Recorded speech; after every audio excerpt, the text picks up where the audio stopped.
Alors l'hydrogène est en train de s'imposer évidemment comme un des outils cruciaux de la transition énergétique. Comment en faire un véritable succès et puis surtout à quelle échéance? Alors ça c'est effectivement une bonne question. D'abord je pense qu'il faut démarrer maintenant. Ça c'est un point très important. Nous sommes dans une transition. Et une transition signifie qu'il y a un point de départ et un point d'arrivée. Il faut démarrer tout de suite. Ça c'est un point très important. Et puis il faut qu'on arrive à organiser une filière assez robuste.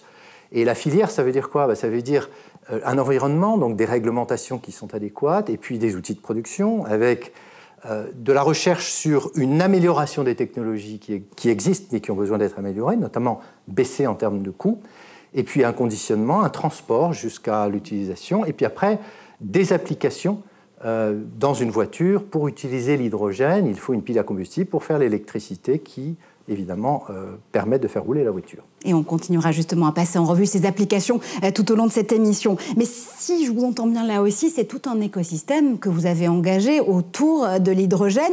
Et ça fait maintenant 4 ans d'ailleurs que cet écosystème, ça y est, porte un nom.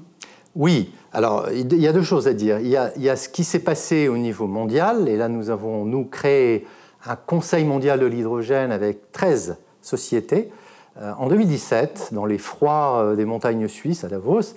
Et puis aujourd'hui, nous sommes une centaine d'entreprises mondiales. Tous les pays principaux sont représentés, tous les secteurs au passage. Donc c'est vraiment une sorte de coalition.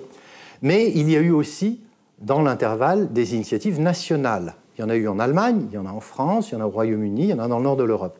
Et donc, pour pouvoir réussir, il faut que ces groupements, ces coalitions réussissent, mais il faut aussi des efforts nationaux. Et moi, il y a une chose qui me tient à cœur, c'est que nous réussissions autant sur le plan national que sur le plan européen, parce que l'Europe est la bonne échelle pour que nous réussissions.